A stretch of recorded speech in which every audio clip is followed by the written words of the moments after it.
the cellar. This, along with the great hall, are the oldest parts of the house. Over 500 years. And with very old houses, you often have very old ghosts. Did you see the ape in the windows of the Great Hall?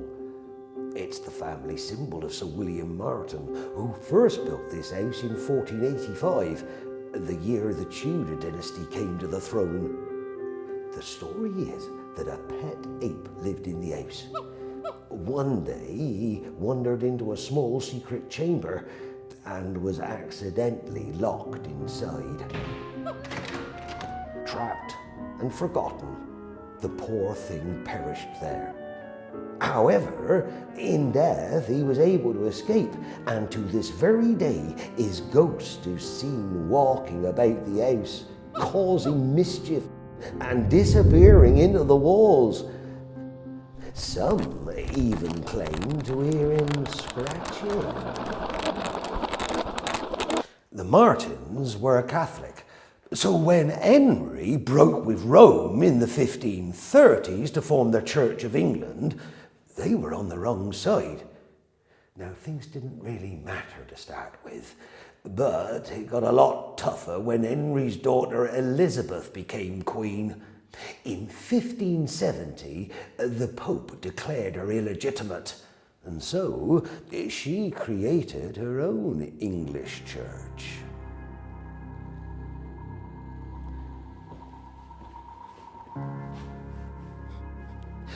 William Martin's great-grandson, Nicholas, owned the house then, and he wanted, naturally, a Catholic priest for the family. But the priest had to be hidden. Well, luckily for him, his father Robert anticipated this 20 years afore when he built the new West Wing. Built into the wall is a secret door, and behind that a small room was constructed so that the priest could hide from any ill-intentioned visitors.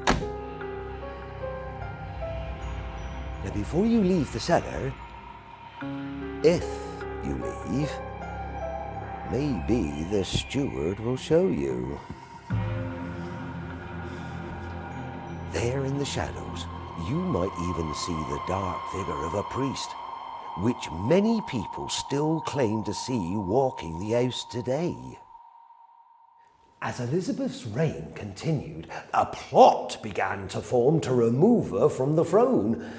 The rebels wanted to install her Catholic relative, Mary, Queen of Scots, and allow the Spanish to gain influence in the country. One of Nicholas Martin's sons-in-law, Chiddock Titchbourne, he was involved, but he was executed for it in 1586. Nicholas and the rest of the family wisely hedged their bets. They remained discreetly Catholic, but at the same time became part of the local militia against the expected Spanish invasion. But in the end, it was the stormy weather that defeated the dreaded Armada.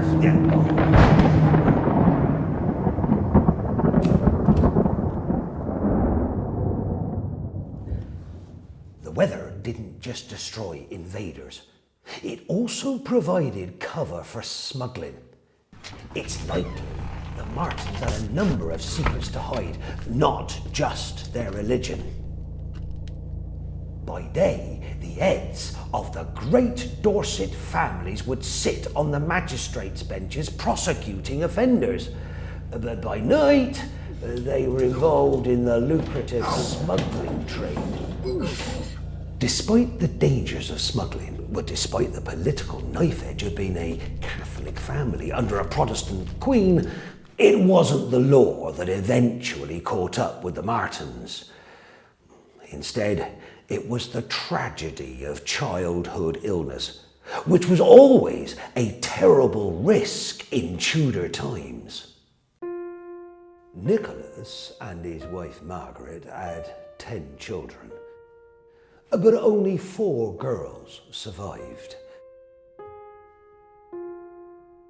By the time Nicholas died in 1595, the male descent was broken, and the house was split 4 ways amongst his daughters. Their descendants were spread out far and wide.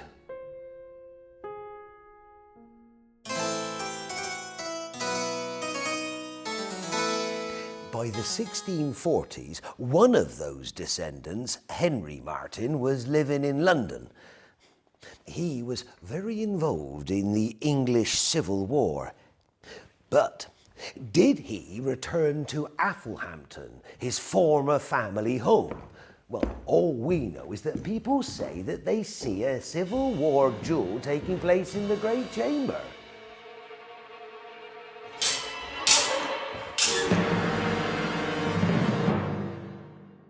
Not only was the family spread out far and wide, the fortune was also dispersed. And without a single strong owner, Athelhampton ceased to be a manor. The house soon fell into disrepair and became the humble farmhouse that Thomas Hardy visited centuries later.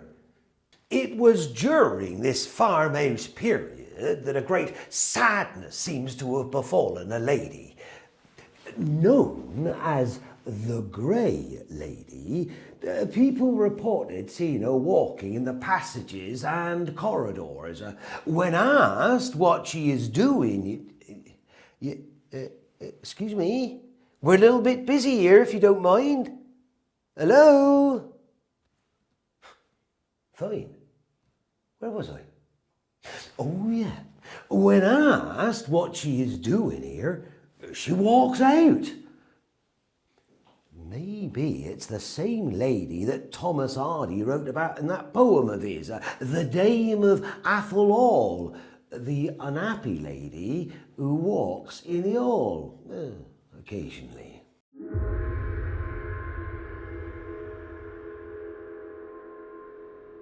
Well, I hope I ain't frightened you too much.